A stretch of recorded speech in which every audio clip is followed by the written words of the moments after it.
கடைசி வரை நீ அடிமை நின்று ஒரு சீட்டு 2 சீட்டு 3/4 சீட்டு 1/4 சீட்டு. சாதி கட்சி தான் 50 வருஷமா இருக்க, என்னத்தை சாதிச்சிருக்குன்னு ஒண்ணு சொல்லு. சாதி கட்சியின் தலைவர் ஒரு சீட்டு, ஒன்னா அதிமுக போய் ஒரு சீட்டு வாங்கி ரெட்டலையில நிப்பாரு, இல்ல உதயசூரியன்ல ஒரு சீட்டு வாங்கி உதயசூரியன்ல நிப்பாரு. தமிழை இல்லாத எவன் வந்தாலும் தலைவர் தலைவாவா, தமிழ்நாடு காத்திருக்கிறது, தெய்வமேவா, நாற்காலியவா, நீ என்ன வேணாலும் செய்யா. தாழ்த்தப்பட்டவன் வீழ்த்தப்பட்டவன் நொந்தவன் என்னவனா அதுக்கு தான் தேங்க செயற்படுகிறது. இந்த வேலையெல்லாம் நம்மள ரொம்ப பேசுவாங்க, தேசத்துறைக்கு தேசத்துறைன்னு. ஒரு தடவை வெறியாங்க வா, முதல்ல தேசம் தனிநாடு கேட்பீங்களா சீமான்? கேட்பேன், குடிப்பீங்களா நீங்க? பரம்பரை பரம்பரையாவே நாங்க திமுகங்கிறான், பரம்பரை பரம்பரையாவே கேட்டலைங்கிறான். என்னடா உங்க பரம்பரை? ராஜராஜ சோழன் பரம்பரை, பாண்டியன் நெடுஞ்செழியன் பரம்பரை. அவர்கள் நம்மை சில பொய்யர்கள் சொல்வதை கேட்டு நீங்கள் இது பண்ண வேண்டாம், நான் கொடுக்கிறேன் என்று சொன்ன காசை கொடுத்து விடுவேன். திருப்புரத்தின் முதல்வர் மொட்டை கொட்டை காவியோட வர்றாரு, அவரை பார்த்து மாணவன் அதோட மொட்டை கொட்டை காவியோட பள்ளிக்கூடம் போறான். என்ன பிரச்சனை உனக்கு? உட்கார்ந்து 1 மணி நேரத்துல இறங்க போறதுக்கே பரதேசி சீட்டுக்கு சண்டை போடுறியா? அப்ப நாட்டுக்கு நான் சண்டை போட மாட்டேன்னா? நான் ஒரு கிருஷ்ண பரமாத்மா மாதிரி ஆயிட்டேன், கிருஷ்ண பரமாத்மாவே ஆயிட்டேன். என்ன நினைக்கிறியோ அதுவாவே ஆயிடுறேன் நான். நீ என்னவா நினைக்கிற? இவர்கிட்ட ஒரு 10 நிமிஷம் அவ்வளவுதான் நேரம், 10 நிமிஷம் பேசிட்டு வந்துருங்க. உள்ள போனவன அவரு எப்படி இருக்கீங்க, வணக்கம், ஊர்ல எல்லாம் நல்லா இருக்காங்களா, அம்மா அப்பெல்லாம் எப்படி இருக்காங்க, இப்ப என்ன செய்யறதா இருக்கீங்க, இதெல்லாம் பேசி அதுலயே 10 நிமிஷம் போயிடும். அவர் என்ன பேசணும்னு நினைச்சாரு அது பேசல. விறுவிறுன்னு வருவாங்க, தம்பியும் கையை பிடிச்சு வரேன்னா நான் கொஞ்சம் பேச வாங்க. தம்பி கேட்கிறாரு ஒரு 5 நிமிஷம். அண்ணா இதுல நீங்க தலையிடாதீங்க, நாங்க சொல்றது கேளுங்க, வண்டியில் உட்காருங்க, உள்ளதுலயே ஏற்றிக்கோங்க. ஆளு 10 நிமிஷம் தான் சொல்லும் போது உங்களுக்கு வணக்கம் போட்டு ஊரை விசாரிக்கவா கூப்பிட்டு என்ன சொல்லணுமோ சொல்லிட்டு அனுப்ப வேண்டியதானே? அப்படித்தான் நானும் என் இயக்கத்தை உருவாக்கணும்னு நினைக்கிறேன். முடியல.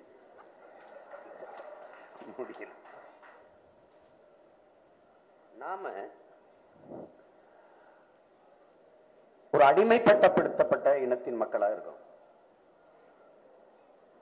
தமிழர் என்கிற தேசிய இன உணர்வை, மான உணர்வை இழந்து விட்டதாலே உரிமை இழந்து, உடைமைகளை இழந்து, கடைசியாக உயிரை இழக்கிற அவல நிலைக்கு தள்ளப்பட்ட இனத்தின் மக்களாக இருக்கும். கிட்டத்தட்ட ஒரு அழிவின் விளிம்பில் நிற்கிறோம். இந்த இடத்திலிருந்து ஒரு தேசியம் தன் மொழி மீட்சியுற்று, தன் கலை இலக்கிய பண்பாட்டை காப்பாற்றி, தன்னுடைய தொன்றுகட்ட வேளாண்மையை மீட்டெடுத்து,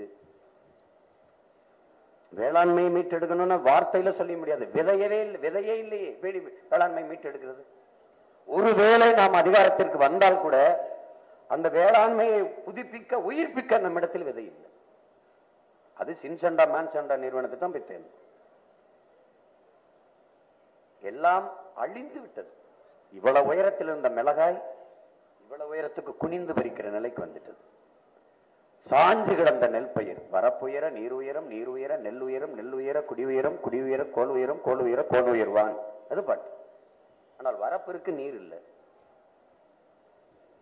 நெல் இருக்கு. அப்பா நம்மாழ்வார் சொல்றாங்க, அடிக்காட்டுக்கு நுனி வீட்டுக்கு நடு மாட்டுக்கு. அடி இருக்கு, நுனி இருக்கு, நடு இல்லை. ஏன் நடு இல்லை? நடு மாட்டுக்கு.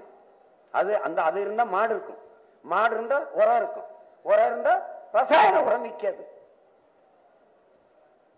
குட்டை பயிர் 5008 5020 அது வளரணும், செழித்து வளரணும். அதுக்கு பாட்டம்பாஸ் 60 பொட்டாசியம் சல்பட்டு எல்லா கருமத்தையும் கொட்டி வேர்ல நஞ்ச கொட்டி உணவுங்கிற பேர்ல விஷத்தை திங்கிறது.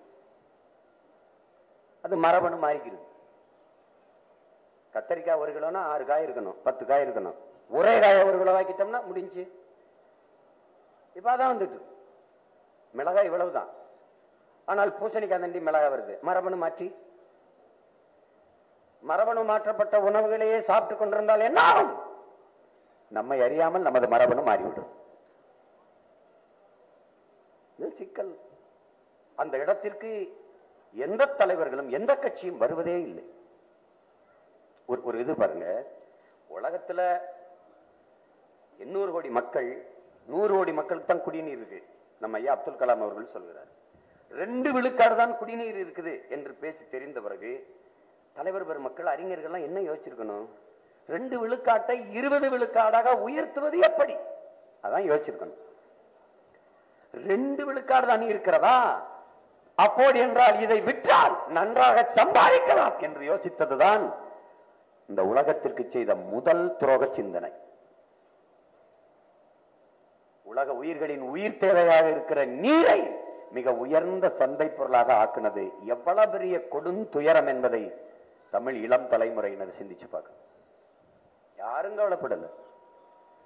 அழைத்து பேசினா குடுவையில வந்து தண்ணி வருது, கடையில நீட்டினா காசை கொடுத்தா தண்ணி வருது. வானூர்தி நிலையத்துல உங்களால் நம்ப முடிகிறதா? இவ்வளவுதான் போத்தல். 2 மடக்கு தான் வரும். 40 ரூபா. தம்பியிட்ட கேளுங்க, 40 ரூபா 2 மடக்கு தான் வரும். இன்னும் ஒரு 10 ஆண்டு போனா வாகை தரங்க ஒரு சொட்டு விடுவான். 100 ரூபா விடுங்க. நடக்குதா இல்லையான்னு பாருங்க. காற்றை விற்பார்கள் என்று சொன்ன நீங்க நம்பல. இப்ப பூங்காக்கல்ல என்ன சொல்ற பியூரிய ஏதோ சொல்ற அம்மையார் நிர்மலா சீதாராமன் ஒரு நிதிநிலை அறிக்கையில படிக்கிறார்கள். தூய காற்று 4500 கோடி நிதி 4500 கோடி தூய காற்று கொடுக்குறாங்க அம்மா. காட்டையெல்லாம் வெட்டிட்டு ரோட்டை போட்டுட்டு இந்த பயலுக தூய காற்று. தூய காற்று எந்த நாட்டில் வாங்குறது? எங்கிருந்து வாங்குறது? எங்கிருந்து வாங்குவீர்கள்? எங்கிருந்து வாங்குவீர்கள்? எங்கிருந்து வாங்குவீர்கள்? காற்றை எங்கிட்டு வாங்குறது? சரி வாங்கிட்டீங்க, எப்படி எங்களுக்கு கொடுப்பீங்க? எப்படி கொடுப்பீங்க? இங்க ஒரு பலூன் மாதிரி ஒன்ன கட்டிக்கிறீங்க இடுப்புல, அதை இடவாரில செரிக்கிறீங்க, அப்படியே இந்த மூக்குல அப்படியே போட்டுக்கிட்டு அப்படியே போங்க. சந்திர மண்டலத்துக்கு போற மாதிரி தெருவில் எல்லா பேரும் நடந்துட்டு வரும் வரும் வரும் வரும். நீ நினைச்சு பாத்தியா? 50 கிலோமீட்டருக்கு 50 ரூபா கப்பம் கட்டி கடந்து போவாய் என்று கற்பனை செஞ்சியா? தண்ணீரை போத்தலில் வாங்கி குடிப்பாய் கற்பனை செஞ்சியா? செஞ்சியா? இதெல்லாம் நினைச்சு கூட பார்க்கல. அதெல்லாம் நடந்து விட்டது, நடந்து விட்டது. அறிவை வளர்க்கும் கல்வி மானுட உரிமை. அதை கொடுக்க வேண்டியது அரசின் கடமை. அதை கொடுக்காமல் இருப்பது மாபெரும் கொடுமை. அதை நாம் போராடி பெறாமல் இருப்பது அறிவிழந்த மடமை. என்னைக்காவது நம்ம கல்விக்கு வரி கட்டுறோமா? கட்டுறோம். குடிநீருக்கு வரி கட்டுறோமா? கட்டுறோம். சாலைக்கு வரி கட்டுறோமா? கட்டுறோம். ஐயோ கட்டுறோம். மருத்துவத்துக்கு வரி கட்டுறோமா? கட்டுறோம். ஆனால் கல்வி காசு கொடுத்து முதலாளிகிட்ட வாங்கிக்கணும். மருத்துவம் காசு கொடுத்து தனியார் முதலாளிகிட்ட படுத்து வைத்தியம் பார்த்துக்கணும். குடிநீர் கடையில வாங்கி குடிச்சுக்கணும். சாலை 50 கிலோமீட்டருக்கு 50 ரூபா நீங்க தெண்டம் கட்டணும், கப்பம் கட்டணும். அப்புறம் எதுக்கு என்கிட்ட காசு வாங்கினேன்? எத்தனை முறை கேட்டேன், எவனும் பதில் சொல்ல. என்னோட இசூசு காரு 21 லட்சம், 3 லட்சம் ரூபாய் அதுல சாலை வரி, ரோடு டாக்ஸ். எந்த ரோட்ல ஓட்டுறதுக்கு எடுத்த? சாலை வரி மோட்டர் பைக்குக்கு இருக்கு, காருக்கு இருக்கு, ஆட்டோவுக்கு இருக்கு, எல்லாவற்றுக்கும் இருக்கு, லாரிக்கு இருக்கு, எல்லாருக்கும் இருக்கு. சாலை வரி எடுத்து விட்ட பிறகு எதுக்கு சாலைக்கு வரி போடுற? சுங்கச்சாவடி எதுக்கு? சாவடி சாவடின்னு எங்களை எதுக்கு சாகடிக்கிற? அப்ப எந்த சாலையில் ஓட்டுவதற்கு சீமானிடம் 3 லட்சம் எடுத்த, அந்த சாலையை சொல்ல, அதுக்குள்ள மட்டும் ஓடிட்டு திரிகிறேன். அவ்வளவுதானே?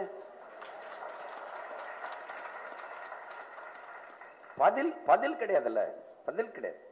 ஒரு வார்த்தை இருக்கு. சந்திரசேகராமன் அழகா சொல்றாரு, எம்ப கல்வி கட்டினா தேச துரோகி, சமூக விரோதி, நகர்ப்புற நக்சல். எங்கடா இருக்கு இந்த வார்த்தைகள்லாம்?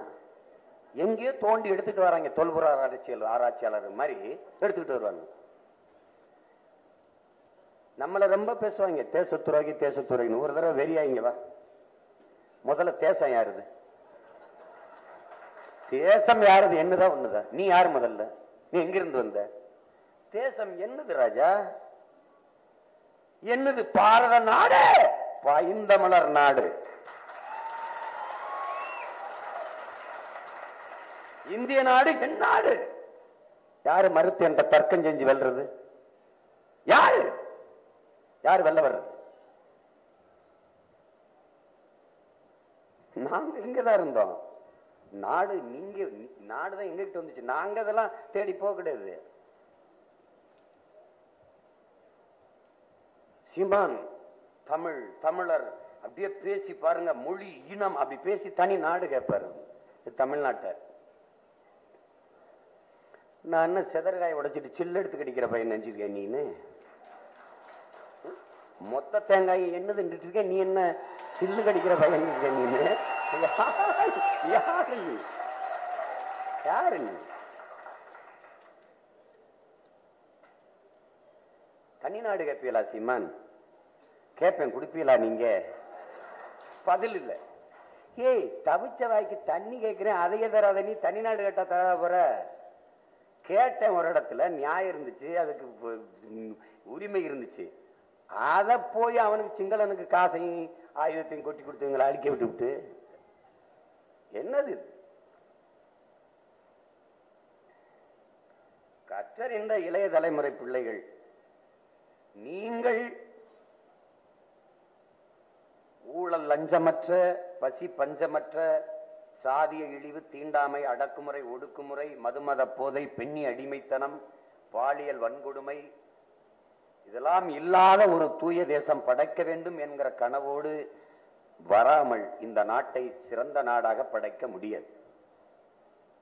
நீங்க முதல்ல உணரணும், நான் ஊழல் லஞ்சத்திற்கு எதிராக இருப்பேன், நான் லஞ்சம் கொடுக்கவும் மாட்டேன், பெறவும் மாட்டேன் என்கிற உறுதியை ஒவ்வொரு மகனும் ஏற்கணும்.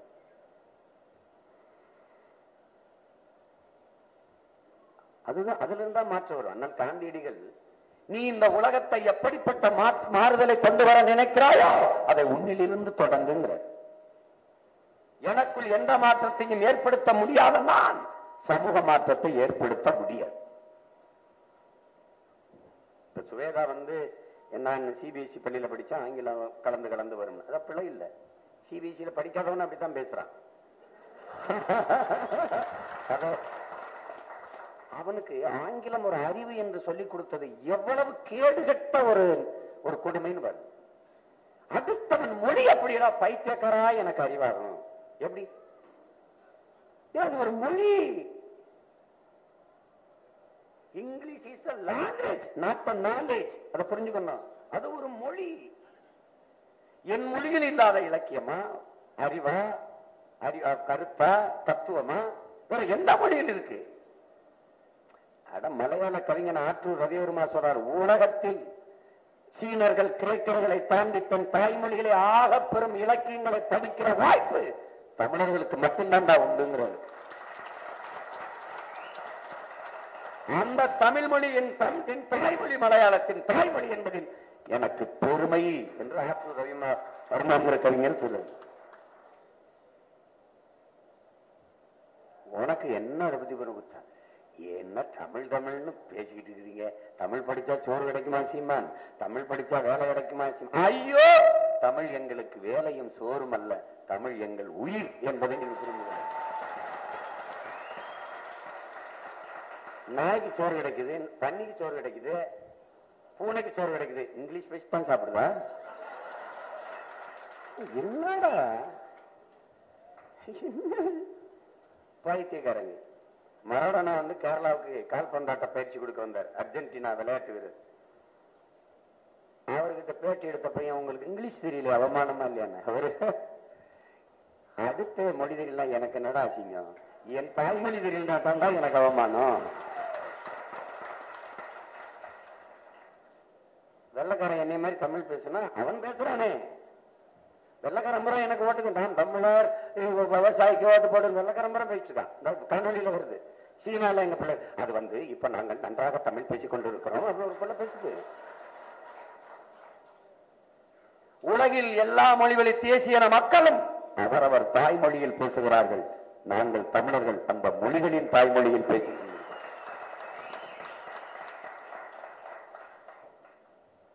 ஆங்கிலம் என்னிடத்தில் நிறைய சொற்களை கடன் வாங்கி உருவாக்கப்பட்ட மொழி.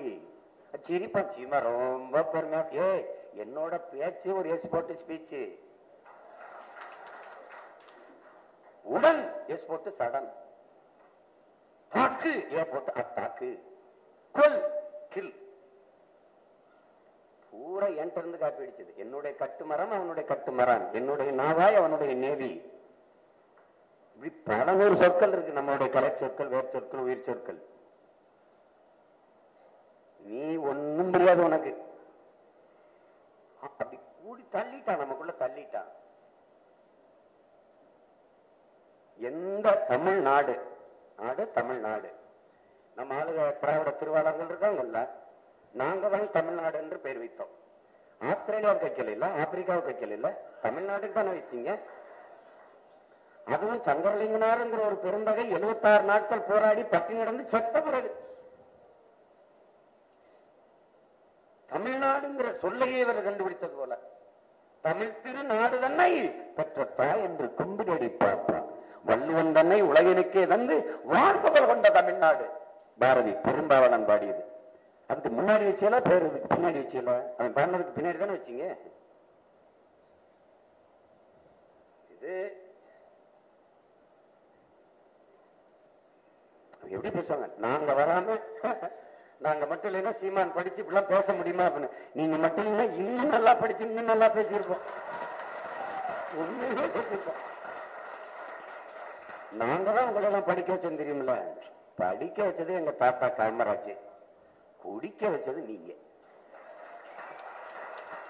தெருவுக்கு 2 படிப்பவர்கள் இருக்க வேண்டிய இடங்களில் எல்லாம் தெருவுக்கு 2 குடிப்பங்களை திறந்தவர்கள் நீங்கள்.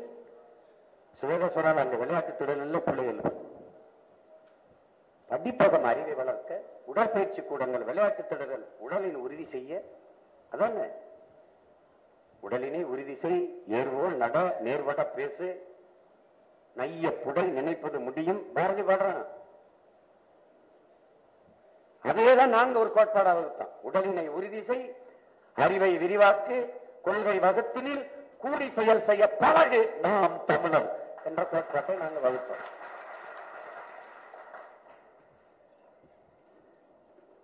நாங்க வரும்போது அறிவார்ந்த தமிழ் சமூகத்தின் மக்கள், என் இன மக்கள் இதை புரிஞ்சுக்கணும். நாங்க வந்த கட்சி ஆரம்பம் தேர்தல் நின்று வென்று அப்படியே ஆட்சி அதிகாரத்துக்கு போய் அப்படி வரல. நாம் தமிழர் கட்சி என்பது மக்களை வைத்து பிழைக்க அல்ல, மக்களுக்காக உழைக்க. அது பதவிக்கான கட்சி அல்ல, என் மக்களின் உதவிக்கான கட்சி. அது பணத்திற்காக தொடங்கப்பட்ட ஒன்று அல்ல, நான் பிறந்த பெருமை மிக்க தமிழர் என்கிற இனத்திற்காகவும் அதன் மானத்திற்காகவும் உருவாக்கப்பட்ட அரசியல் பேர் இயக்கம். அரசியல் நீண்ட காலமாக ஆட்சி அதிகாரத்தில் இருக்கிற அமைச்சர் மக்களின் வாரிசுகள் அல்ல. அப்பா அங்கே அமைச்சர், மகன் பாராளுமன்ற உறுப்பினர், அப்பா அங்கே அமைச்சர், இங்கே சட்டமன்ற உறுப்பினர், அப்படி இல்லை. லட்சக்கணக்கான என் இனத்தின் பிணங்களுக்கிடையே பிரசவிக்கப்பட்டவர்கள், கண்ணீரின் ரத்தத்திலும் கருக்கொண்டு உருவான பிள்ளைகள் நாங்கள். கோபமாவே பேசுறீங்க. கோப உணர்ச்சியற்றவன் இறந்த பிணத்திற்கு சமம்ங்கிறான், உயிரற்ற உடல்ங்கிறான் அவன். அங்கிட்டு ரவுத்திரம் பழகுங்கிறான், கோபப்பட கத்துக்கங்கிறான். செய்வார் என்ன சொல்றான், எங்கெங்க அநீதி நடக்கிறதோ அதை கண்டு பொறுத்துக் கொள்ள முடியாமல் நீ கோபப்படுவாயானால் நீயும் என் தோழனேங்கிறான். இப்ப அவன் சொல்றது கேட்கிறா, நீ சொல்றது கேட்கிறதா? யார் சொல்றது கேட்கிறது? பச்சை படுகொலை பைந்தமிழ் இனத்திற்கு உயிரடா விடுதலைங்கிறான் புரட்சி போவன. இப்ப நான் என்ன செய்யறது? என்னங்க வன்முறை தூண்டுற மாதிரி பேசிட்டாரு, போய் அவரை எழுப்பி கொண்டு போடு, செயல போடு, சிறையில போடு. தனி ஒரு மனிதனுக்கு உணவில்லை என்றால் ஜகத்தினை அழித்துடுவோம்ங்கிறான் பாரதி. உலகத்தை அழிக்கணும்ன்றாங்க. பெரிய பரமேஸ்வரம் இருக்கு, தூக்கிட்டு வருவியா? அலை மாகடல் நிலம் வானில் உன் அணி மாளிகை ரதமே, இவை ஏறிடும் விதமே உனது அதிகாரம் நிறுவாய். அப்படியே ஒரு அமைதியை விடுறான். இதை என்னடா அதிகாரத்தை நிறுவுவதுக்கு உனக்கு பிரச்சனையா இருக்காடா? தரையில மட்டும் இல்ல, அலை மாகடல் நிலம் வான் எல்லாத்திலையும் அதிகாரத்தை நிறுவடான்னா. எங்க பாட்டை அரசேந்திரன் அப்பா அருண்மொழி அலை மாகடல் நிலம் எல்லாத்தையும் நிறுவிட்டான், வான்ல நிறுவல. வான்ல யார் நிறுவது? அவன் பேரன் பிரபாகரன் நிறுவிட்டான். வான்படை கண்ட முதல் புரட்சி இயக்கம் எங்கள் தலைவனுடைய இயக்கம் தான். என்ன சொல்ற, உனக்கு இந்த அதிகாரத்தில் நிறுவனத்துக்கு இடையில இருக்காடா பேராண்டி? குகைவாளினை எடடா மிக கொடியர் செயல் அறவேங்கிற. குகைவாள் ஒரு புலியே உயர் குணமேவிய தமிழான் எழுப்புறான்.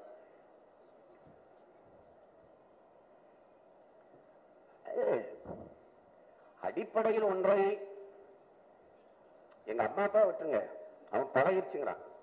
ஒருத்தன பரம்பரை பரம்பரையாவே நாங்க திமுகங்கிறான், பரம்பரை பரம்பரையாவே கேட்டலைங்கிறான். என்னடா உங்க பரம்பரை? ராஜராஜ சோழன் பரம்பரை, பாண்டியன் நெடுஞ்செழியன் பரம்பரை, திருட்டு பயலுக கொள்ளையடிச்சு கொலை பண்ணி கோடி கோடியா சொத்தை சேர்த்து பதுக்கி ஒதுக்கி திட்டத்துக்கு திட்டம் 5000 கோடி ஒதுக்கீடு, 3000 கோடி ஒதுக்கீடு, 4000 கோடி ஒதுக்குறோம், 3000 கோடி ஒதுக்குறோம். ஒரு வேலையும் நடக்கலைங்க. ஒதுக்குறோம் நீங்களே நல்லா ஒரு தடவை படிங்க. 3000 கோடி ஒதுக்கீடு, 4000 கோடி ஒதுக்கீடு, அதுலதான் தெளிவாடி இருக்குங்க. ஒதுக்கீடு சாலை பராமரித்தர்கள், சாலை போடுதல் பராமரித்ததற்காக, சாலை மேம்பாட்டத்திற்காக 3000 கோடி அளிக்கிறோம் என்று சொல்லலையே, ஒதுக்குறோம் தானே சொல்லியிருக்கு. அப்ப என்ன பண்ணீங்க? ஒதுக்கிட்டோங்க. அவன் என்ன பண்ணீங்க? பதுக்கிட்டோங்க. அவன் என்ன பண்ணீங்க? தேர்தல் வரும்போது உங்களுக்கு உரியதை தருவோங்க. என்ன பண்ணுவீங்க? 500ங்க. மொத்த வெள்ளத்தையும் மூட்டை கட்டி எடுத்துட்டு நான் காட்டுங்க. இதுதான் சாதனை. இந்த பேச்சுக்காங்க பாருங்க. நாங்கள் வாங்கிய மனுக்களில் 70 விழுக்காடு நிறைவேற்றிவிட்டோம், 90 விழுக்காடு என்ன 20 நாள்ல 90 விழுக்காடு நிறைவேற்றி விட்டீங்களா? சரி, நான் என்ன கேட்கிறேன், ஒரு 7 விழுக்காடு படிங்க. 7 விழுக்காடு கூட நேராம 7 சொல்லுங்க. இதை நிறைவேற்றிருக்கோம், இதை நிறைவேற்றிருக்கோம், இதை நிறைவேற்றிருக்கோம், இதை நிறைவேற்றிருக்கோம். இப்படி அவர்கள் நம்மை சில பொய்யர்கள் சொல்வதை கேட்டு நீங்கள் இது பண்ண வேண்டாம், நான் கொடுக்கிறேன் என்று சொன்ன காசை கொடுத்து விடுவேன். சரிங்க ராசா, கொடுங்க ஏசமா. அந்த காசை எங்கிருந்து எடுக்கிறீங்க ஏசமா? எங்கிருந்து எடுக்கிறீங்க? உங்க பரம்பரை சொத்தை எடுத்துட்டு கூட தெரியல எங்களுக்கு. சொல்லுங்க, எங்கிருந்து எடுக்கிறீங்க? இலவசங்களில் இழக்கிற பணத்தை எப்படி ஈடுகட்டுகிறீர்கள்?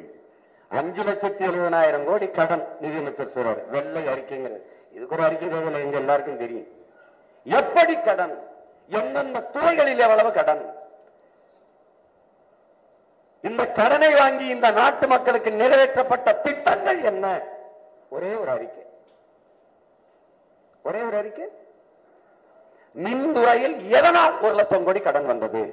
போக்குவரத்தில் 84,000 கோடிக்கு மேலே எப்படி கடன் வந்தது? சொல்லுங்க. 50 அரை நூற்றாண்டுகளுக்கு மேலே இந்த நிலத்தை ஆண்டு ஒரு அடிப்படை கட்டமைப்பை கூட உருவாக்காத ஆட்சியாளர்கள் தான் இவர்கள். முதன்மை சாலையே கேவலமா இருக்கு. அதுக்கப்புறம் உட்சாலைகள், உங்க வீட்டுக்கு போறது அந்த தெரு இந்த தெரு ஒண்ணும் கிடையாது.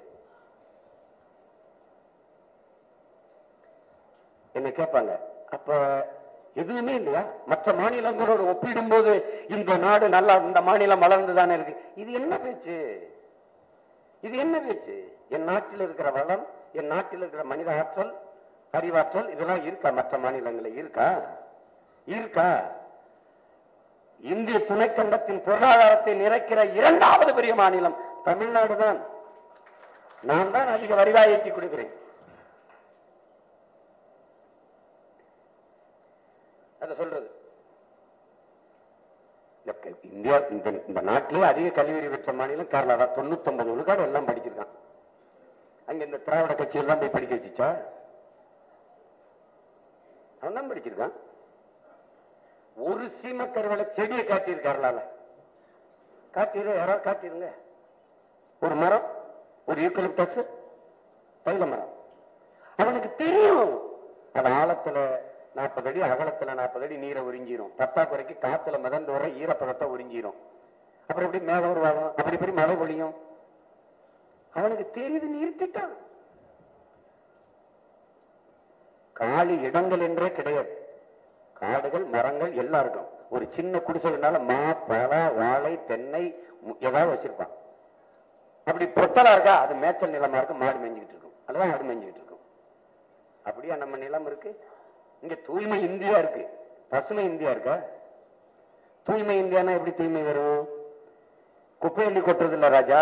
ஊழல் லஞ்சமற்ற, சாதிய இழிவு தீண்டாமையற்ற, கொலை கொள்ளை வன்புணர்வற்ற, இதுவெல்லாம் அற்ற ஒரு தேசத்தை படைக்கிறது தான் தூய்மை இந்தியா. அதுக்கு என்ன செய்யணும்? குப்பை எண்ணக்கூடாது. இந்த நாட்டை குப்பையாக்கி இவர்களை அள்ளி தூக்கி கொண்டு போடணும்.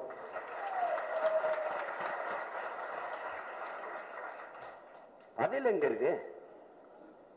பள்ளிக்கூடத்துக்குள்ள வரும்போது மத அடையாளம் எதுவும் இருக்கக்கூடாது, கல்லூரிகள் வரும்போது மத அடையாளம் எதுவும் நாங்கள் வரவே இருக்கிறோம். இது ஒன்றும் புதுசு இல்லை. பெருந்தலைவர் வரும்போது காமராஜர் ஐயா எல்லாத்தையும் சீருடைய அணி சொன்னார். ஏழை பணக்காரன் உயர்ந்தவன் தாழ்ந்தவன் அந்த சாதி இந்த சாதி என்று வேறுபாடற்று பிள்ளைகள் மனதில் இந்த சாதி மத நஞ்சுங்கிறத விழுந்துடக்கூடாதுன்னு அவர் கவனமா இருந்தார். சரி, மத அடையாளத்தை விட்டு வர சொல்லுவோம். நம்ம பிள்ளைகள் எல்லாம் பரதா போடாது அப்படிங்கிற அதை வச்சு எடுத்துருவோம். பள்ளிக்கூடம் கல்லூரிக்கு மத அடையாளத்தோடு வரக்கூடாது என்று சொல்கிற பெருந்தகைகளே பாராளுமன்றம் சட்டமன்றத்துக்குள் வரலாமா? படிக்க வர நான் வரக்கூடாது. நாட்டையே நிர்வகித்து நாட்டையே நடத்துகிற ஆளுகிற ஆட்சியாளர்கள் மத அடையாளத்தில் உள்ள வரலாமா? எப்படி அப்ப எப்படி இருக்கானோ அப்படித்தானே மகன் வளருவேன், தலைவன் எப்படி இருக்கானோ அப்படித்தானே பிள்ளை வளரும், குடிகள் வளரும். உத்தரப்பிரதேசத்தின் முதல்வர் மொட்டை கொட்டை காவியோட வர்றாரு. அவரை பார்த்து மாணவன் அதோட மொட்டை கொட்டை காவியோட பள்ளிக்கூடம் போறான். என்ன பிரச்சனை உனக்கு? என்ன பிரச்சனை? மதம் மாறினா 10 ஆண்டு காலம் சிறை தண்டனை. மதம் மாறி திருமணம் பண்ணிட்டான் உத்தரப்பிரதேசத்துல. எவ்வளவு புரட்சிகரமான திட்டம் பாருங்க. பெண்ணை வன்புணர்வு செய்து கொலை செய்தால் ரிலீஸ், விட்டு சாட்சி இல்லை. பல லட்சம் கோடிகளை பதுக்கி முதுக்கி கொள்ளையடிச்சு பல ஆயிரம் கோடியை திருடிட்டு வெளிநாட்டுக்கு போனா பிரச்சனை இல்லை. என்ன கேவலம் பாருங்க. மதம் மாறிட்டா. ஒரு இஸ்லாமிய பெண்ணை நான் ஒரு இந்து பையன் கல்யாணம் பண்ணிட்டு வந்துட்டேன், அந்த பொண்ணு இந்துவா மாறிடுச்சு, இப்பவும் எனக்கு 10 ஆண்டு சிறை இருக்கா? அது இல்ல. மதமாங்க பிரச்சனை. நேத்து வந்ததுங்க, அது நேத்து வந்தது.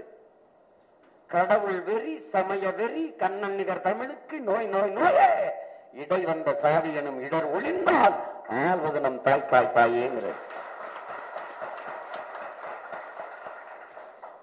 தமிழுக்கு அமுதென்று அன்பத்தமிழ் இன்பத்தமிழ் எங்கள் உயிருக்கு நேர் என்று பாடிய புரட்சி பாவலன் தமிழ் என் உயிரடாங்கிறான். வெண்கொடுமை சாத்தாற்றில் விளையாடும் கோலங்கள் வெற்றி தோள்கள், தந்தையை போல் காவிரி போல் கருத்துக்கள் ஊர் உள்ளம் எங்கள் உள்ளம்.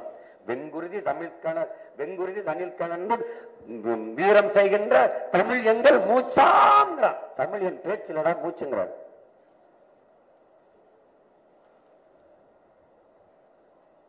அவனே சொல்றான் எங்க புரட்சி பவலனே, தமிழ் வளர்த்தல் ஒன்று, சாதி ஒழித்தல் மற்றொன்று என்று பாருங்க.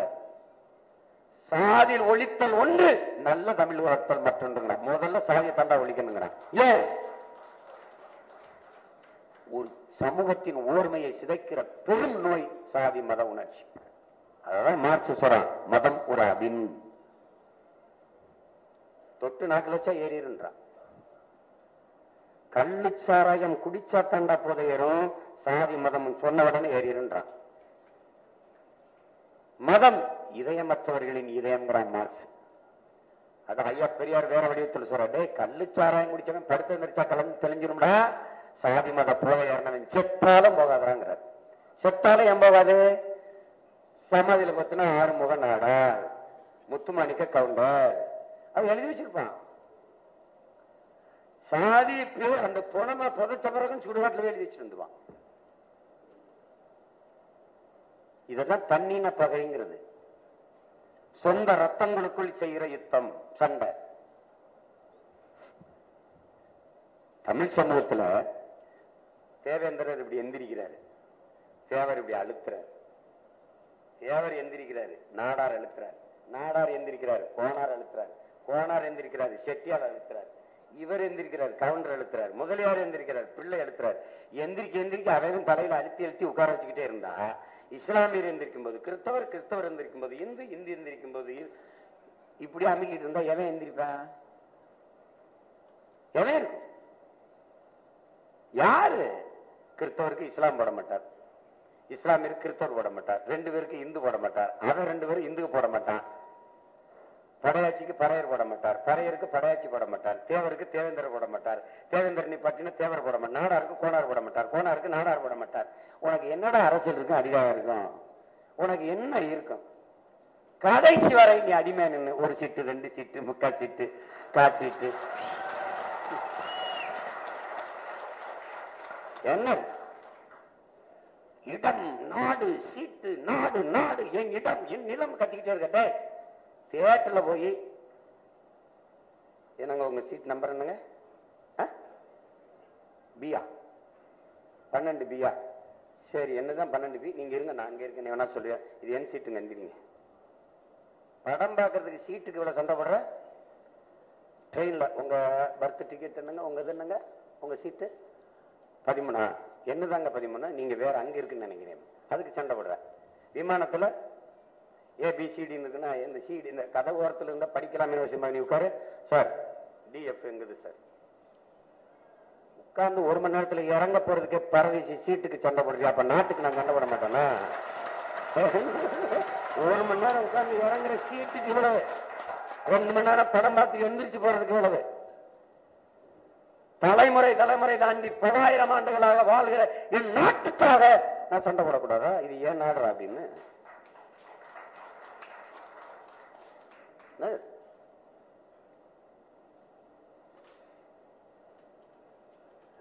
அரசியலை நம்ம மக்கள் எப்படி புரிஞ்சு வச்சிருக்கிறாங்க அப்படின்னு இருக்குது.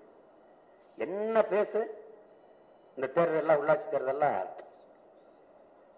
என்ன இருந்தாலும் நம்ம ஆளுவ என்ன இருந்தாலும் சாதியை விட்டு கொடுக்க முடியாதுல்லப்பா. இவனுக்கு என்ன ஒரு நோய் இருக்குன்னா தமிழ் செத்துருச்சு. தமிழ் செத்தது கவலை இல்லை. மொழி செத்துருச்சு, கலை செத்துருச்சு, இலக்கியம் செத்துருச்சு, பண்பாடு செத்துருச்சு. அவன் வழிபாட்டில் அவன் தாய்மொழியில் வழிபாடு செத்துருச்சு. அவன் பாரம்பரிய தொன்று தொட்ட வழிபாடு போயிடுச்சு. நில வளம் போயிடுச்சு, நீர் போயிடுச்சு, காடுகள் அழிக்கப்பட்டுருச்சு, மணல் சுரண்டி விற்கப்பட்டுருச்சு, மண்ணலி விற்கப்பட்டுருச்சு, மலைகள் நொறுக்கி கல்குவாரிங்கிற பேர்லையும் மணல்னு போயிட்டு இருக்கு. எல்லாமே போயிட்டு இருக்கு. இப்ப நிலம் பானை வளமா ஏறக்குறைய மாறிக்கிட்டு இருக்கு. எந்த உயிரினமும் வாழ முடியாத இடமா இது மாறிக்கிட்டு இருக்கு. அதை பத்தி கவலையே கிடையாது. மீனவன் செத்துறா, மாணவன் செத்துறா, விவசாயி சாகுறா, எதை பத்தியும் கவலை கிடையாது. என் சாதி செத்துறக்கூடாது.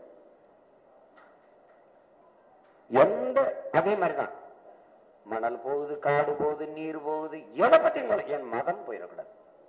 ஒரு கோஷ்டி, இது ஒரு கோஷ்டி. இந்த பயல்கள்கிட்ட நீங்க நெஞ்சத்தொட்டு சொல்லுங்க. ஏதாவது ஒரு மக்களின் பொது பிரச்சனைக்கு, மக்களின் பிரச்சனைக்கு வீதியில் நின்று இந்த நிலத்தில் ஒரு சாதி கட்சி, ஒரு மத கட்சி போராடியது உண்டா? மீத்தேனுக்கு, ஸ்டெர்லைட்டுக்கு, அணு உலைக்கு, கச்சத்தீவு மீட்புக்கு, காவிரி உரிமைக்கு, முல்லை பெரியாற்றுக்கு சொல்லுங்க. மீனவர் படுகொலைக்கு, மாணவர் போராட்டத்தில், செவிலியர் போராட்டத்தில், மருத்துவர் போராட்டத்தில், பேராசிரியர் பெருமக்கள் போராட்டத்தில், ஆசிரியர் பெருந்தகைகள் எந்த இடத்துல நின்றுக்க? எந்த இடத்துல நின்றுக்க? ஆனா இங்கே நிப்ப சாதிங்கிற இடத்துல, மதங்கிற இடத்துல நிப்ப. சாதி மதத்தை அது உன்னை காப்பாற்றாது. நீதான் அதை காப்பாற்றி வச்சிருக்கிறாய். ஐயோ மானுட சமூகமே, அன்பு கூட உனக்கு பயன்படும். சாதி மதமும் உனக்கு பயன்படவே வேண்டாது, காப்பாற்றாது. உனக்கு என்ன இருக்கு? என்ன இருக்கு? சாதி மதம் எல்லாம் போச்சு. இதுல அடிச்சுக்கிட்டு சட்ட புதைக்க சுடுகாடு, அதுவும் பல சாதிக்கு கிடையாது. அதுவும் கிடையாது. அப்ப இந்த உணர்ச்சியிலிருந்து நீ வெளியே வரணும். சாதி மதம்ங்கிறது சதையை 2ஆக வெட்டி பிளக்கும் கோடாரி கத்தி. பிளந்த சதையை இணைக்கிற, தச்சு சேர்க்கிற ஒன்று இருக்கு, அதான் ஊசி நூல். இந்த நூல் என்பது மொழி உணர்வு, ஊசி என்பது இன உணர்வு. இது ரெண்டும் தான் சேர்த்து. நீ போ ஆந்திரா போ, அவன் கேட்பான், who are you? I am Nada. I am Counter. Confuse ஆயிடுவான். யார் அவன் என்னடா பேசிட்டு இருக்கான். நீ அமெரிக்கா போ, அங்க போய் ஐ ஆம் இஸ்லாம், ஐ ஆம் கிறிஸ்டியன், ஐ ஆம் இந்துன்னு போட மண்டுன்னு தள்ளிட்டு போயிடுவான். அவன் who are you கேட்கறது நீ எந்த மொழியில் பதில் சொல்றாய்ங்கிறது தான். உலகம் பூரா பிரெஞ்சுக்காரன் ஐ ஆம் பிரான்ஸ் கிடையாது, ஐ ஆம் பிரெஞ்சு தான் கை குலுக்குவான். பிரிட்டிஷ்காரன் ஐ ஆம் பிரிட்டன் கிடையாது, ஐ ஆம் இங்கிலீஷ் அப்படிதான் கை குலுக்குவான். உலகம் பூரா அயர்லாந்துல இருந்தவெல்லாம் கிறிஸ்தவன் தானே, பிரிட்டன்ல இருந்தவன் கிறிஸ்தவன் தானே. அப்புறம் இங்க இருந்து அயர்லாந்து தனிநாடு கட்டிச்சு. அவன் இங்கிலீஷ் ஐரிஷ் பப்சாலி வரானவர். மொழி வழிதான் உலகத்தில் தேசிய இனங்கள் நிலங்கள். பாகிஸ்தான் போச்சு மதம், பாகிஸ்தான் பங்களா வச்சு போச்சு மொழி இனம். வரலாறு பார்க்கணும்ல, அதான வழி நடத்துது. அப்படிதான் நீங்க புரிந்து கொண்டு இந்த நிலத்திலே அரசியலை செய்யணும். அதாவது சாதி கட்சி தான் 50 வருஷமா இருக்க, என்னத்தை சாதிச்சிருக்குன்னு ஒண்ணு சொல்லு. சாதி கட்சியின் தலைவர் ஒரு சீட்டு, ஒன்னா அதிமுக போய் ஒரு சீட்டு வாங்கி ரெட்டலையில நிப்பாரு, இல்ல உதயசூரியன்ல ஒரு சீட்டு வாங்கி உதயசூரியன்ல நிப்பாரு. அதானே தமிழன் சாதி சொல்லுவாங்க, தமிழன் எல்லாரும் சாதி சொல்ல மாட்டாங்க. இதாங்க பிரச்சனை. தமிழர்கள் யார் வந்தாலும் சாதி கேட்பாங்க, நீ என்னாலும் கேட்பாங்க. எங்க ஐயா ராமதாஸ் வந்தா கேட்பான், எங்க அண்ணன் திருமாவளவன் வந்தா கேட்பான், கார்த்திக் வந்தா கேட்பான், சரத்குமார் வந்தா கேட்பான், சீமான் வந்தா கேட்பான், நாளை விஜய் வந்தாலும் கேட்பான், யார் வந்தாலும் கேட்பான். ஆனா தமிழன் இல்லாதவன் யார் வந்தாலும் அப்படியே தலைமை ஏற்பாங்க. இதாங்க தமிழன். அதனாலதான் எங்க அண்ணன் திரும்ப திரும்ப அந்த பழனி பாபா இன துரோகிடா, நாயை நல்லா எனக்கு பிடிக்கும், நன்றி உள்ளது, வாழாட்டு விசுவாசமா இருக்கும், ஆனா நன்றி கேட்டது துரோகி. துரோகிங்கிறார், இன துரோகிங்கிறார். நாய் என்ன இன துரோகம் பண்ணிச்சு நீங்க கேட்கலாம்ல. தட்டுல சோற வைங்க, நல்லா சாப்பிடும், அப்படியே உட்கார்ந்து இருக்கும், வயிறு நிறைஞ்சிச்சு படுத்திருக்கும், தட்டையே பார்த்துக்கிட்டு. கோழி வந்து கொத்தும் பேசாம இருக்கும். இன்னொரு எலி வந்து சாப்பிடும், அணில் வந்து சாப்பிடும், மற்ற குருவிகள்லாம் கொத்தும் பேசாம இருக்கும். இவனோட நாய் இவன் இனம் சார்ந்த வரும்போது பாஞ்சு கடிக்கும். இப்ப இனத்துறையா அதான்டா தமிழன். தமிழன் இல்லாத எவன் வந்தாலும் தலைவேற்றுவோம். தலைவாவா, தமிழ்நாடு காத்திருக்கிறது, தெய்வமே வா, நாற்காலியவா, நீ என்ன வேணாலும் செய்ய. தமிழ சீமா வந்துட்டான்னா என்னாலுங்க நம்ம பயலா, நம்ம பயலாமே, நம்ம பயலா எல்லாம் பேசுறான். நான் நம்ம பயல நினைச்சேன். உன்னை யாரு நினைக்க சொன்னது? இன்னைக்கு வரைக்கும் கண்டுபிடிக்கிறான் யாருன்னு தெரியல. நான் ஒரு கிருஷ்ண பரமாத்மா ஆயிட்டேன், கிருஷ்ண பரமாத்மா ஆயிட்டேன். என்ன நினைக்கிறியோ அதுவாவே ஆயிடுறேன் நான். நீ என்ன நினைக்கிற? நீ அவரு கவுண்டரு, அவரு படைய ஆமா படை, அவர் திருமணம் சொந்தக்கிறப்ப நம்மள பரவுறாமே, ஆமா அவர் நாடாராமே, ஆமா அவர் கோணாராமே, ஆமா போட பரதேசி பல உள்ள காப்ப வேலை. சீமா பேசிக்கிட்டு இருக்கா, முன்னாடி புதுசா வர அவன் யாரா? அவன் என்ன சாதி தெரியுமாடா அவனுக்கு? அவன் என்ன மதம் தெரியுமா? ஆனால் நான் யார்? என் வாய் வழியே வருகிற என் தாய்மொழி தமிழ் என்னை அடையாளப்படுத்துகிறா. நான் தமிழன். உலகத்திற்கு எங்கு சென்றாலும் நான் தமிழன்.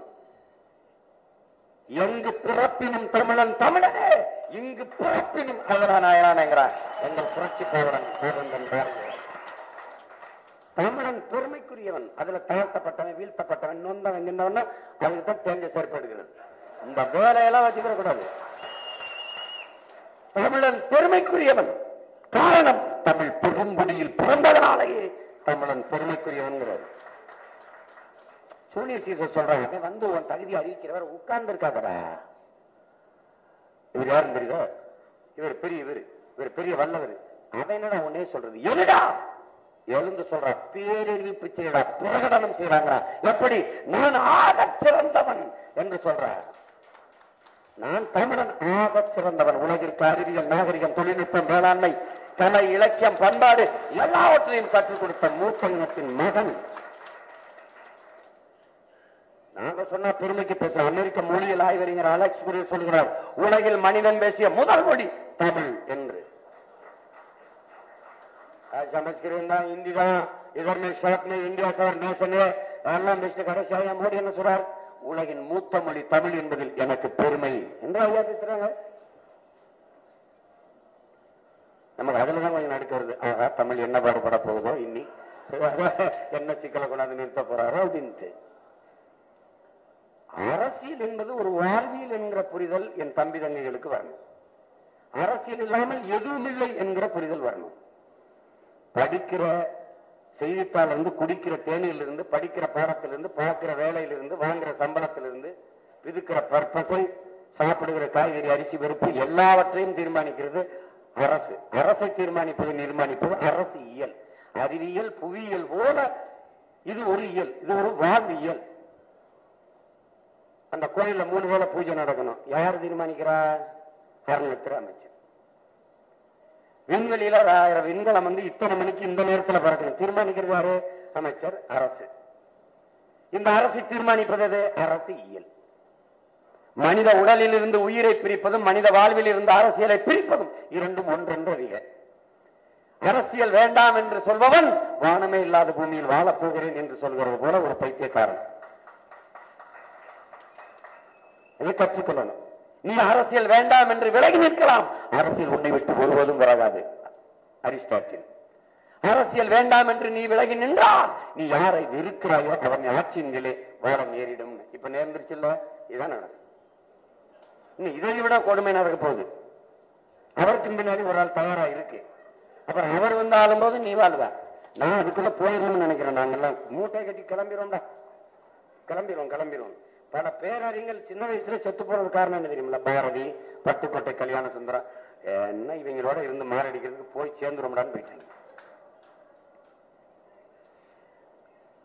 அதை கற்றுக்கொண்டு தேர்தல் என்பது வாக்கை விற்கிற சந்தை அல்ல, 5 ஆண்டு கால வாழ்க்கையை தீர்மானிக்கிற சிந்தனை என்பதை தமிழின மக்கள், எனது அருமை உறவுகள் புரிந்து கொள்ளணும். இங்கே நம்ம நின்று பேசிக் கொண்டிருக்கிற மண்டபம் இருக்கு, தெய்வ திருமகன் ஐயா முத்துராமலிங்க தேவர் பேர்லாம் அமைஞ்ச மண்டபம். அதன்னு சொல்லணும். அவரு வாக்குக்கு காசு கொடுப்பவன் பாவி, அந்த காசை பெற்றுக்கொண்டு வாக்கு செலுத்துகிறவன் தேச துரோகி என்று சொல்றார். இன்னும் விரிவா சொல்றார். எப்ப காசு ஓட்டு போடுறது காசு கேட்டு நிக்கிறியப்பா, ஊர்ல முளைக்கட்டு போட்டா நீ கையில இருக்கிற 2 ரூபா 3 ரூபா 4 ரூபாய் எடுத்து கொண்டு வச்சு பார்த்துட்டு வர. ஒரு ஜல்லிக்கட்டு விட்டா 4 ரூபாய் கொண்டு போய் கையில இருக்கிற காசை கொண்டு வச்சு பார்த்துட்டு வர. ஒரு சினிமா பார்க்க போனா 5 ரூபாய் எடுத்துக்கிட்டு கையில இருக்கிற காசை கொண்டு வச்சு பார்த்துட்டு வர. ஒரு திருவிழா பார்க்கறதுக்கு இப்படி போற. இது தேசத்தின் திருவிழாப்பா. இதுக்கு ஏற்ப யாரோ ஒருத்தன் காசு தரணும்னு காத்துக்கிட்டு இருக்க, அது அசிங்கம் இல்லையா என்று கேட்கிறது.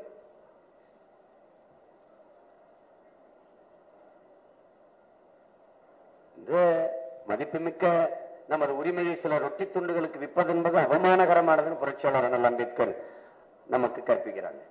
பேரறிஞர் அண்ணா என்கிற பெருந்தகை தங்கத்தை யாராவது தவிட்டுக்கு விற்பானா என்று சொல்றாங்க. ஏன்னா அவர் காலத்துல வித்திருக்கான். காங்கிரஸ் காலத்துல அன்னைக்கு 1 ரூபா 2 ரூபா கொடுத்துருக்கான். இன்னைக்கு 2000 மாறி இருக்கு. அவ்வளவுதான். இதுக்கு பேர் வளர்ச்சி. இதெல்லாம் டெவலப்ல வருது. அப்ப இந்த 2 ரூபா இன்னைக்கு 2000. அதுலயே அவர் வேதனைப்பட்டு அண்ணா அவர்கள் பேரறிஞர் அண்ணா அவர்கள் 7 கடல் தாண்டி 7 மலை தாண்டி அந்த வெங்கடாசலரு திருமாலை அழைத்து வருவானேன், அவர் படத்திலே அடித்து சத்தியம் வாங்குவானேன், இதையெல்லாம் செய்வோம் அதையெல்லாம் செய்வோம் என்று சொன்னார்களே, இந்த காங்கிரசார் செய்வார்களா அப்படின்னு கேட்கிறாரு. அன்னைக்கு அவங்க திருமால் படத்தை கொண்டாந்து வச்சு சத்தியம் வாங்கியிருக்கான். காசை கொடுத்துட்டு ஓட்ட எனக்கு போடுங்க. இன்னைக்கு தாலியில் அடிச்சு வாங்குறான், பால் அடிச்சு வாங்குறான், பிள்ளை தலையில் அடிச்சு சத்தியம் வாங்குறான். அம்மா காசை வாங்கினா நம்ம காசை வச்சுக்கிட்டு மாத்தி உங்க மகனுக்கு போட்டு எப்படி அப்பே புள்ள தண்ணி அடிச்சு சத்தியம் பண்ணிட்டேனே. இன்னொரு வீட்டுல போய் அம்மா காசு வாங்கினா நம்ம உங்க காசு தானம்மா வாங்கிட்டு மகனுக்கு போடுறது எப்படியப்பா போடுறது, பால் அடிச்சு சத்தியம் பண்ணி கொடுத்துட்டேனப்பா, அந்த பாவி போய் அடிச்சாத்தான் காசு தருவேன்னு தானப்பா. எப்படிப்பட்ட ஜனநாயகம்! இந்த நாட்டு விடுதலைக்கு இந்த குடியரசு நிறுவனம் தான் நம்ம பாப்பம் தூக்குறது. இங்க இருக்கான், சக்கு இழுத்திருக்கான். எனக்கு இந்த இவர்கள் மேல இல்ல, நம்ம முன்னோர்கள் மேலதான் கோபமும் வெறுப்புமா இருக்கு. இவ்வளவு பாடுபட்டு இந்த அயோக்கிய பயிலிட்ட நாட்டை கொடுத்துட்டு போயிட்டீங்க. என்ன கொடுமை பாருங்க. அது வின்சென்ட் சர்ச்சில் சொல்லி இருக்கிறாரு, யாருக்கு வேணாலும் சுதந்திரம் கூட இந்தியர்களுக்கு கொடுத்துறாத. ஏன்னா இனிக்க பேசுகிற வாயும் இரக்கமற்ற இதயம் கொண்டவர்கள் ஒரு நாள் வீசுகிற சுவாசிக்கிற காற்றுக்கும் குடிக்கிற நீருக்கும் வரி போடுவார்கள் சொல்லியிருக்காரு. அது நடக்குது.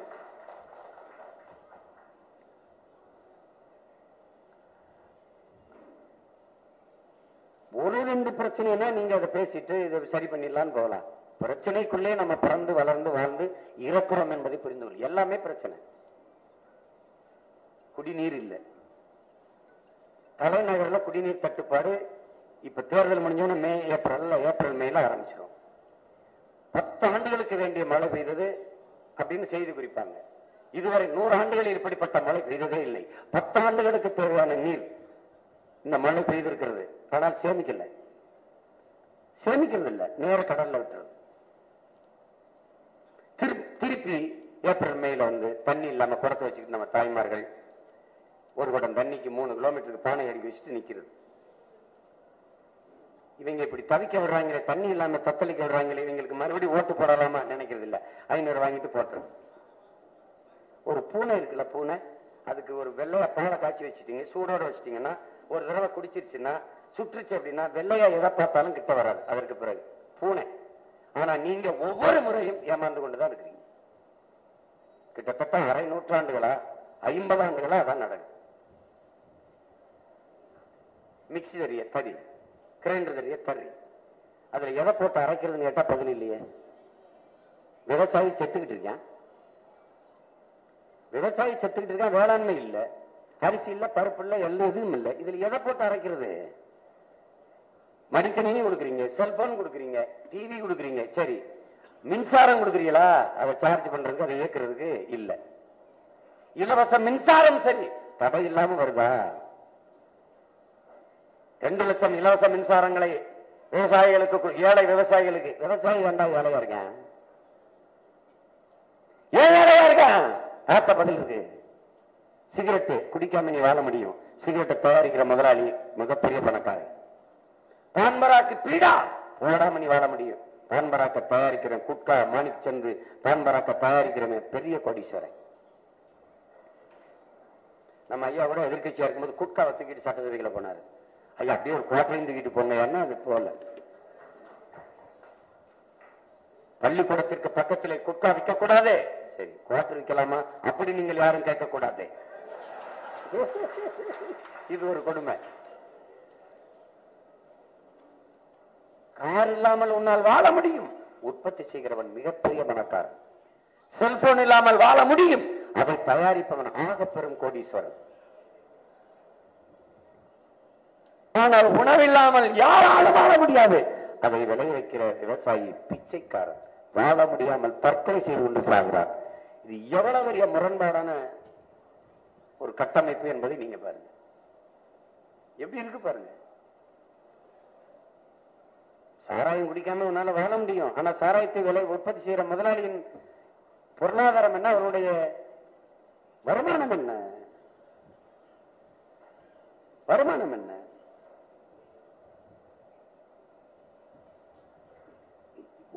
ஒவ்வொரு சிக்கலையும் பாருங்க. கல்வி தனியார் மயம், மருத்துவம் தனியார் மயம். இப்ப மத்திய அரசு இப்ப என்ன சொல்லுது, நீட்டை கொண்டு வரதுக்கு என்ன சொல்லுதுன்னா, நீட் இந்த மருத்துவ கல்வியில முதலாளிகள் கொள்ளை லாபம் ஈட்டிக் கொண்டிருந்தார்கள், அதாவது மருத்துவ கொள்ளையடித்துக் கொண்டிருந்தார்கள், அதை கட்டுப்படுத்தி விட்டது நீட்டுங்கிறாங்க. கல்வியவே வித்துட்ட, சந்தைப்படுத்திட்ட, தனியார் முதலாளிகளின் சொத்தாக்கிட்ட. அப்புறம் நீட்டால என்னத்தை கட்டுப்படுத்த எப்படி கொண்டு வருவ? அதனால எப்படி கல்வியின் தரத்தை உயர்த்துவாங்க? பதிலே இல்லை. மின் உற்பத்தி விநியோகம் தனியார் முதலாளிகள். அரசு என்ன கற்பிக்குது? அரசை விட தனியார் முதலாளி எல்லாவற்றையும் தரமாக கொடுப்பார்கள் என்று நமக்கு கற்பிக்குது.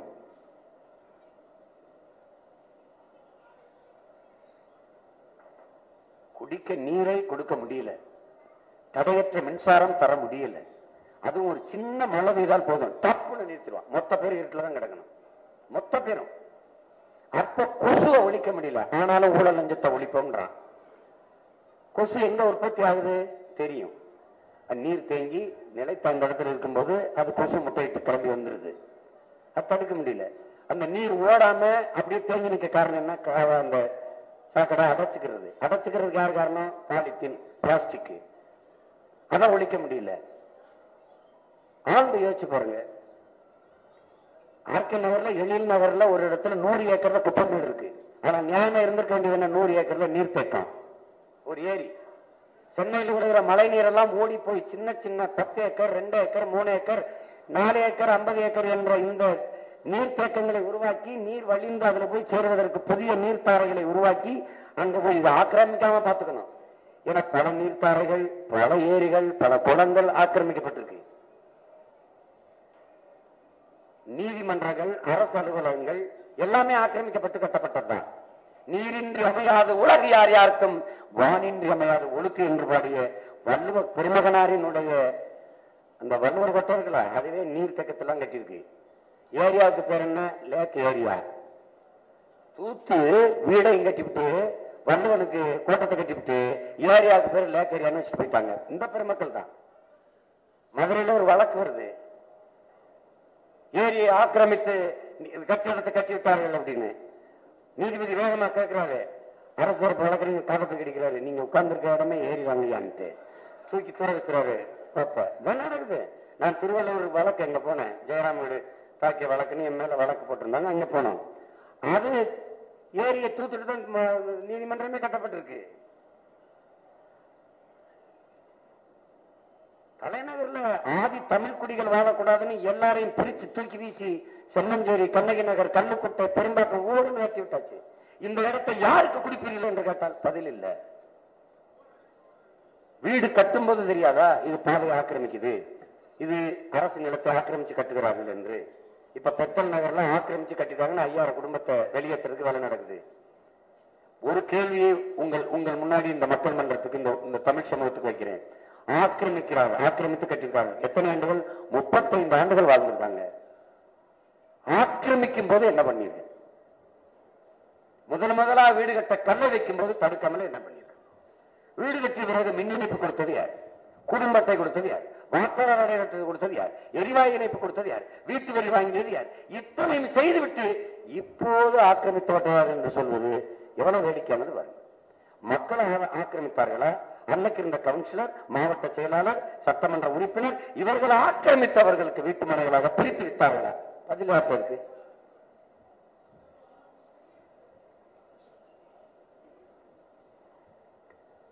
தலைநகரில் மின் விளக்கு, எல்லா மின் விளக்கும் எரியுதா? தலைநகர், தமிழகத்தின் தலைநகரில் அரை நூற்றாண்டுகளாக வெள்ளம் வரும்போது மக்கள் அவதியுறுவராக, துயருவரால் வீடுகள் மூழ்கிறது.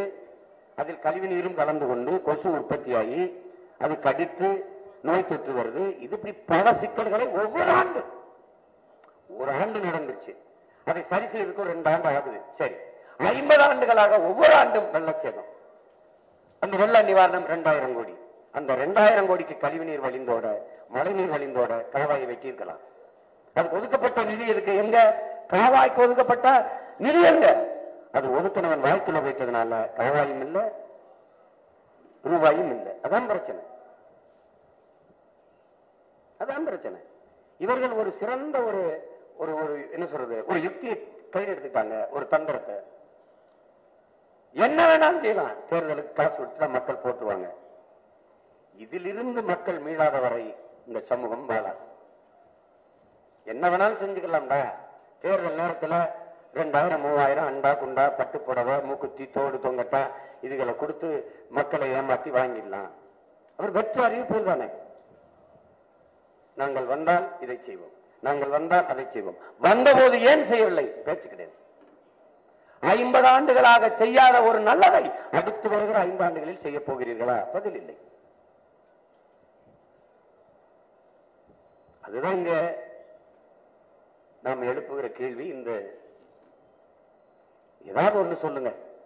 நாங்க இலவச பஸ் பாஸ் கொடுத்தோம் மாணவர்களுக்கு. நான் பஸ் பாஸ் கேட்கலையே. நான் கேட்டது சரியான, சமமான, தரமான கல்வி இலவசம். பஸ் டிக்கெட் நான் எடுத்துக்கிறேன். நீ 5 ரூபாய் டிக்கெட் இலவசமா கொடுத்துட்டு 5 லட்சம் ரூபாய் கட்டி கல்வி கற்க நினைக்கிற. நீ 5 லட்சம் ரூபாய் கல்வி இலவசமா கொடு, 5 ரூபாய்க்கு டிக்கெட் எடுத்துக்கிறேங்க. இதானே? யாரு ஸ்கூட்டிக்கு மானியம் கட்டுது? இந்த ஸ்கூட்டியில எந்த அந்த பியூட்டி எந்த டியூட்டிக்கு போகுது? ஒண்ணும் கிடையாது. எதுக்கு ஸ்கூட்டி? எதுக்கு ஸ்கூட்டிக்கு மானியம் கேட்டாங்களா? பஸ் கட்டணத்தை ஏற்றி விட்டு ஸ்கூட்டிக்கு எதுக்கு மானியம் கொடுக்குற? நீ என்ன ஆட்சி முறை? அது என்ன ஆட்சி முறை? என்ன ஆட்சி முறை? இத்தனை ஆண்டு காலம் இந்த ஆட்சி, திராவிட கட்சி திமுக அதிமுக ஆட்சியில் இருந்த திட்டங்கள், சலுகை, போனஸ், மானியம், இலவசம், இது நாளை தவிர ஒரு திட்டம் யாராவது சொல்லுங்க.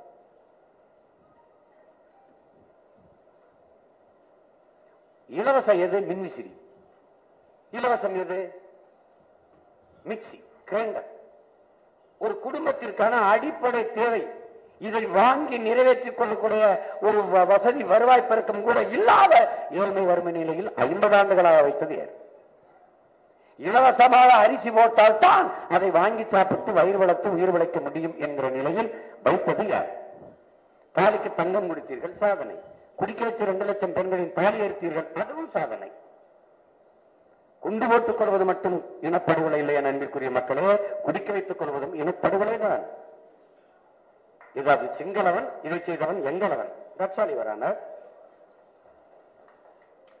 மதுவை விற்று வருகிற காசு குஷ்டரோகி கையில் இருக்கிற வெண்ணைக்கு சமம். நாங்கள் பேரறிஞர் அண்ணா இவர்கள் பல ஆண்டுகளாக இந்த வெண்ணையைத்தான் நக்கிக் கொண்டிருக்கிறார்கள். ஏன் கொடுமையா இருக்கு? பல ஆண்டுகளாக. ஆனால் மாற்றத்தை விரும்புகிற மக்கள், குறிப்பாக என் தம்பி தங்கைகள், படிக்க முடியாத ஏழை குழந்தைகளை படிக்க வைக்கிறோம், சேவைதான். மரக்கன்றுகளை நடுகிறோம், சேவைதான். முதியோர்களை பராமரிக்கிறோம், சேவைதான். சாலை குண்டுகுழி அந்த சீரமைக்கிறோம், சேவைதான்.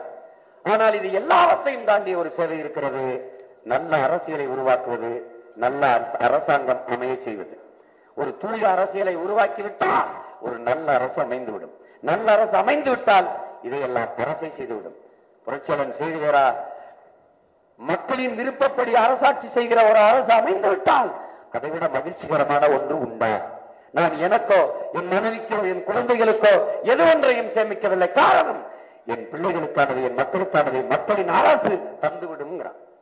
அப்படிப்பட்ட மக்களின் அரசை நிறுவுவதற்கு மக்கள் நாம் தயாராக வேண்டும். அன்பிற்குரிய சொந்தங்களின் அருமை தம்பி தங்கைகள் புரிந்து கொள்ள வேண்டும். அதான் ரொம்ப முக்கியம்.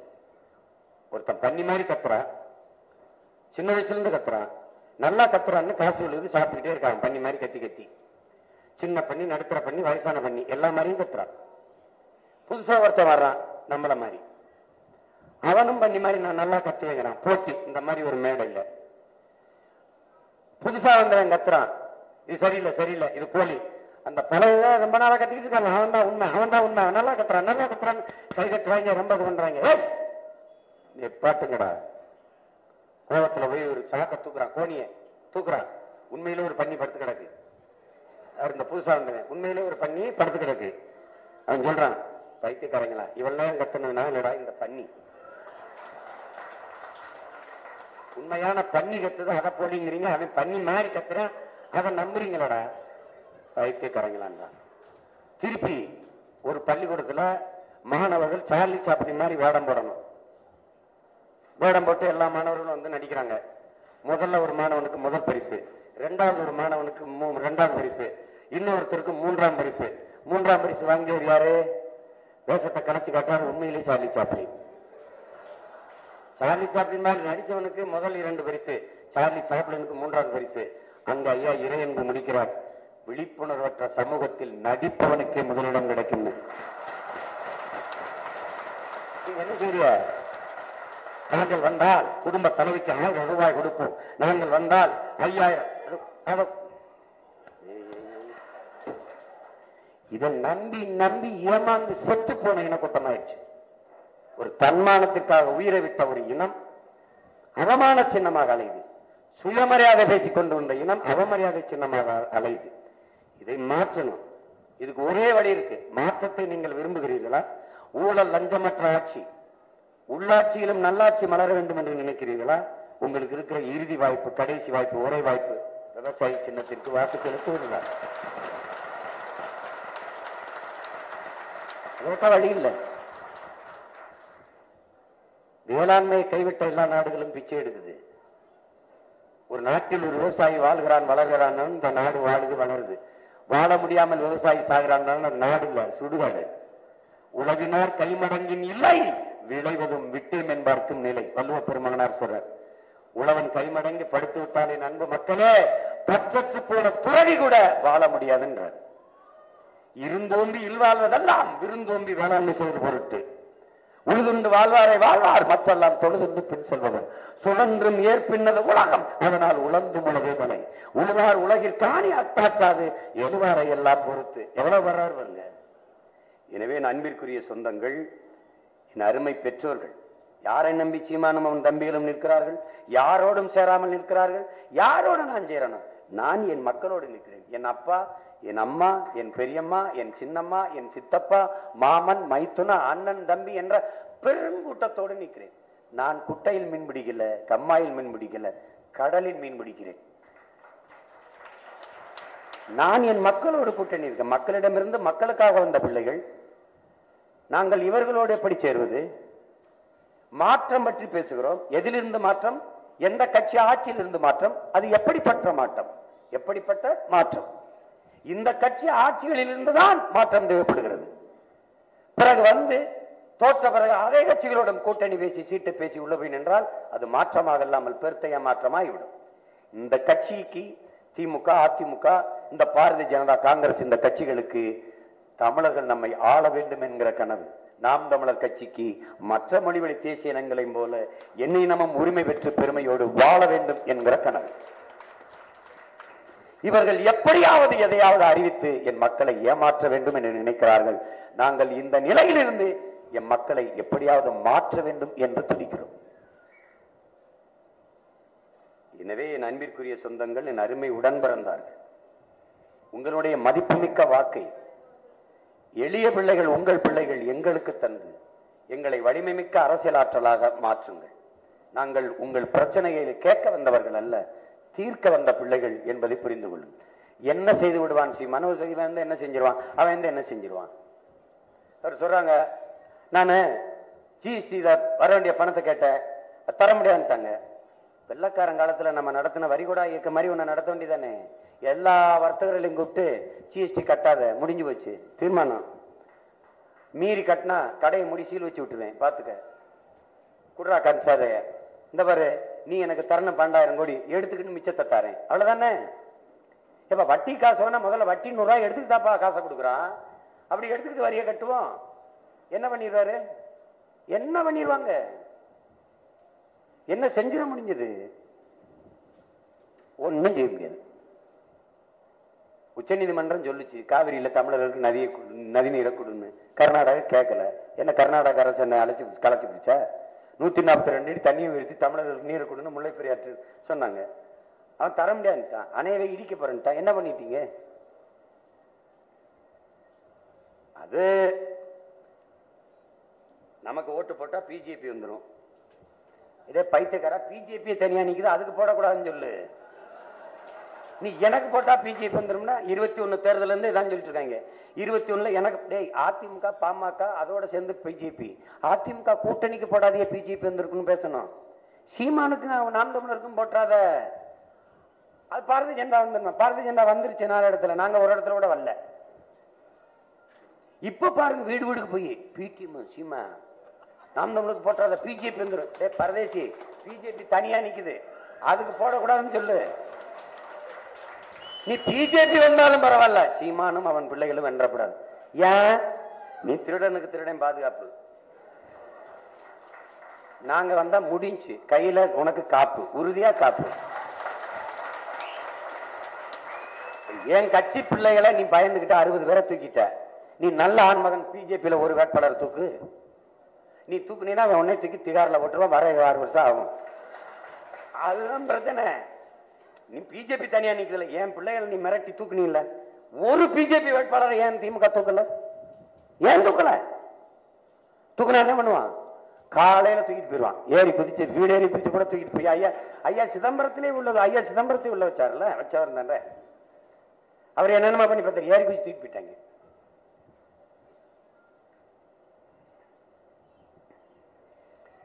எல்லாவற்றையும் மாற்றுவதற்கு உங்களால முடியும். இந்த ஒற்றை விரலால் நீங்கள் கொடுத்த அதிகாரம் தான் இங்கே ஆட்சியாளர்களுக்கு.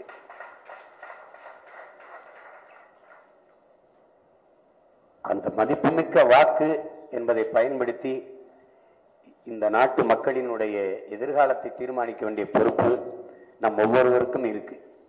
இது யாருடைய வேலையோ என்று நீங்கள் கருதாதீர்கள்.